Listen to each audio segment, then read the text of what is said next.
Hello guys, welcome back to my channel and welcome back to my another new mini vlog. অনেক দিন পরে নিয়ে চলে এসেছি তোমাদের কাছে আরও একটি ইন্টারেস্টিং মিনি ভ্লগ। আর আশা করি সেটা আমার থাম্বনেল আর টাইটেল দেখে বুঝেই গেছো যে আজকের ভ্লগটা কী নিয়ে হতে পারে। হ্যাঁ গাইস, ঠিকই ধরেছো। তো আজকের দিনটা ছিল 10ই নভেম্বর। তো আমি আর আমার জিম্মা দুজনে মিলে সকাল সকাল রেডি হয়ে বেরিয়েছিলাম ক্ষীরপায়ের বড়মার মন্দিরে পুজো দিতে যাব বলে।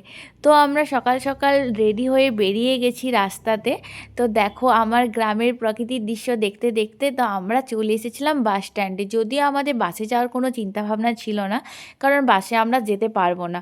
আর হ্যাঁ, এ হলো আমার প্রাণের শহর চন্দ্রকোনা রোডের বাস স্ট্যান্ড, যেখানে বাস স্ট্যান্ড কম, ফলের দোকান বেশি দেখতে পাবে। ঠিক আছে গাইস, তো ওটা অ্যাডজাস্ট করে নিও একটু।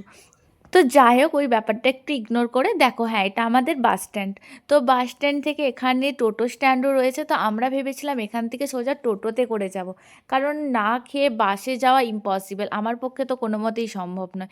আমরা এখান থেকে একটা টোটো নিয়ে নিয়েছি। তো টোটোয় করে আমরা যাচ্ছিলাম ক্ষীরপায়ের বড়মার মন্দির। আর হ্যাঁ গাইস, আমাদের লাকটা খুব ভালো যে জীবনে এই প্রথমবার আমরা যাচ্ছি আর এখানে রেলগেট পড়েনি। না হলে চন্দ্রকোনা রোডের রেলগেটের কাছে তো 2 সেকেন্ড ছাড়া ছাড়াই মনে হয় রেলগেট পড়ে যায়। যারা এখানে থাকো তারা আশা করি খুব ভালো করে জানো। আর এখানে দেখো গাইস, রাস্তাতে কী পরিমাণে জ্যাম, কারণ এখন আলুর সিজন, যেই কারণে তো প্রচুর পরিমাণে জ্যাম, চারিপাশে আলুর বীজ বিক্রি হচ্ছে। তো আমরা দুজনে এখানে চললাম। তো আমার জেঠিমা খুব এক্সাইটেড ছিল, সে বড়মার মন্দিরে যাবে, সাথে তার এক্সাইটমেন্ট এক্সট্রিম লেভেলে ছিল। তো যাই হোক, আমরা দেখতে দেখতে এভাবে সোজা রাস্তা দিয়ে রওনা দিয়ে দিয়েছি। হ্যাঁ, এই তো ঘাটালের রাস্তায় চলে এসেছি। আর হ্যাঁ গাইস, তোমাদেরকে তো বলতেই ভুলে গেছি, আর এই সাইডে যে ডান দিকে যে রাস্তাটা ভেঙে চলে যায় ওই দিকে আমার মামার বাড়ি, কিন্তু আমি তোমার মামার বাড়ি যাচ্ছি না। তো আমরা ঘাটাল পেরিয়ে ক্ষীরপায়ের রাস্তাতে প্রায় চলে এসেছি। আর ওপরে দেখো যে ব্যানারটা রয়েছে, এখানে তোমরা ডাইরেকশন দেওয়া আছে, দেখতে পাবে কোন দিক থেকে কোন দিকে যাওয়া যাবে। তো ক্ষীরপাই মাত্র 12 কিলোমিটার আর একটুখানি গাইস। তো এইটুকু রাস্তাটা আমরা চারিপাশে প্রকৃতির দৃশ্য দেখতে দেখতে চললাম গাইস। তোমরাও আমাদের সাথে প্রকৃতির দৃশ্য দেখো। দেখো ক্ষীরপাই আর একটুখানি আছে। তো এইভাবে দেখতে দেখতেই যাচ্ছিলাম, কারণ আমি এই প্রথমবার ক্ষীরপাই যাচ্ছি। আর দেখো এখানে একটা অনেক বড় ব্রিজ রয়েছে, আর এই ব্রিজটা ক্রস করে আমরা আগে যাচ্ছি। সামনে একটা নদীও রয়েছে, যদিও নদীটার নাম আমি জানি না। তোমরা যদি জেনে থাকো তো আমাকে অবশ্যই কমেন্ট করে জানিও যে এই নদীর নাম এটা। আর হ্যাঁ দেখো, এই যে ব্রিজটা দেখতে পাচ্ছ, এই ব্রিজটা চলে আসা মানে বুঝেই গেছো গাইস যে আমি ক্ষীরপাই চলে এসেছি। আর এখানে সব থেকে সুন্দর এই ব্রিজটা, তো জাস্ট অসম্ভব সুন্দর, মানে যার কোনো তুলনাই হবে না। মানে আমার এত ভালো লেগেছে যে স্পিচলেস, এর নিয়ে আমি যতটাই প্রশংসা করি সেটাই যেন আমার কাছে কম পড়ে যায়। তো যাই হোক, ফাইনালি আমরা ক্ষীরপাইয়ের বাস স্ট্যান্ড চলে এসেছি। তো এখান থেকে আমরা সোজা যাব হালদার দিঘির রাস্তা নিয়ে বড়মার মন্দির। তো আমরা এদিকে ডান সাইডে বেঁকে এই রাস্তার এই জায়গাটার নাম সম্ভবত হালদার দিঘি, আমি ঠিকঠাক করে জানি না। তো এখানে লোকগুলো তো তাই বললো যে এটা হালদার দিঘি দিয়ে চলে যাও, তোমরা ওখানে বড়মার মন্দির পৌঁছে যাবে। তো আমরাও সেই মতো এই রাস্তা দিয়ে সোজা চললাম বড়মার মন্দিরের উদ্দেশ্যে।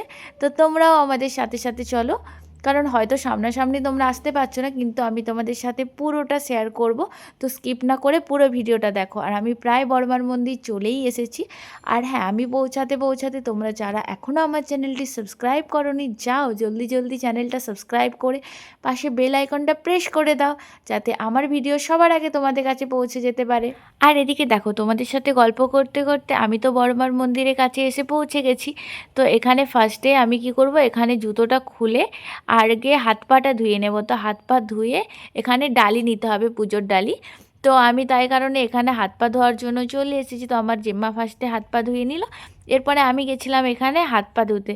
কিন্তু পাশ থেকে কোন এক ছেলে এসে আমার পাশে হাত পা ধুতে শুরু করে দিল। তোমরা কি উল্টাপাল্টা কিছু ভেবো না, ঠিক আছে? ওই ছেলেটাকে আমি চিনি না।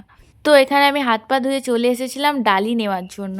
তো এখানে আমি আর আমার জেম্মা দুজনে দুটো ডালি নিয়ে নিয়েছিলাম। ডালি নিয়ে এখানে গেছিলাম বড়মার মন্দিরে পুজো দেওয়ার জন্য। আর এখানে খুব সুন্দর জায়গাটা, পুরো একদম শান্ত পরিবেশ, যে জায়গাটা খুব তোমার মনে শান্তি দেবে। কিন্তু এই প্রথমবার আমি আজ পর্যন্ত যতগুলো মা কালীর মূর্তি দেখেছি, কিন্তু এই মা কালীর মূর্তিটা একটু অন্য রকমের।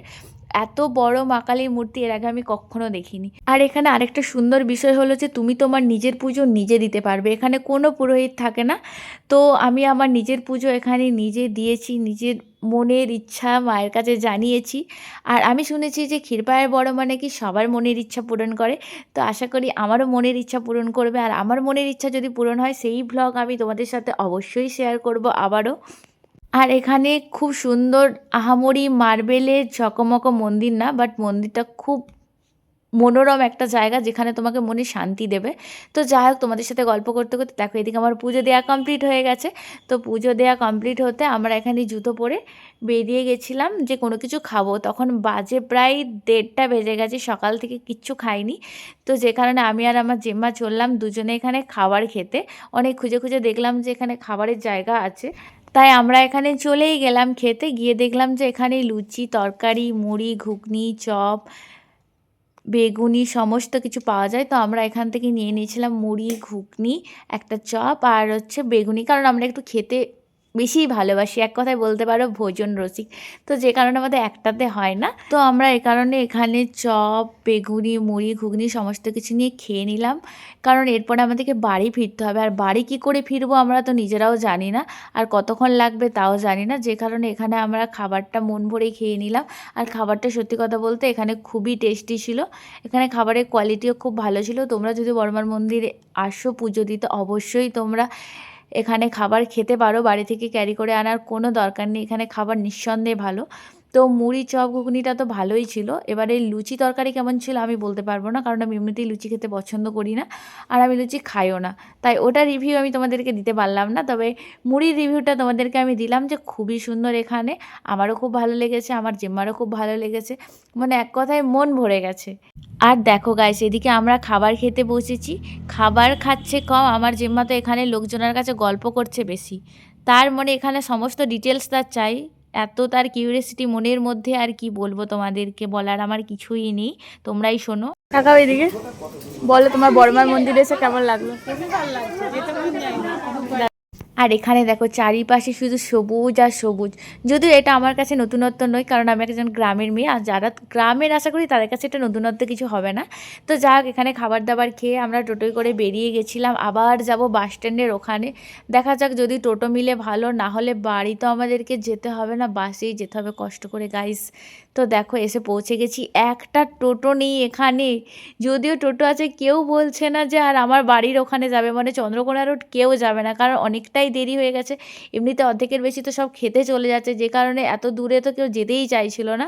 তো তাই জন্য ভাবলাম ঠিক আছে, যেতে যখন কেউ চাইছে না, বাড়ি যখন যেতেই হবে তো চলো দেখি এখানে বাস স্ট্যান্ড খুঁজি। তাই আমরা এখানে দুজনে মিলে বেরিয়েছি বাস স্ট্যান্ড খুঁজতে।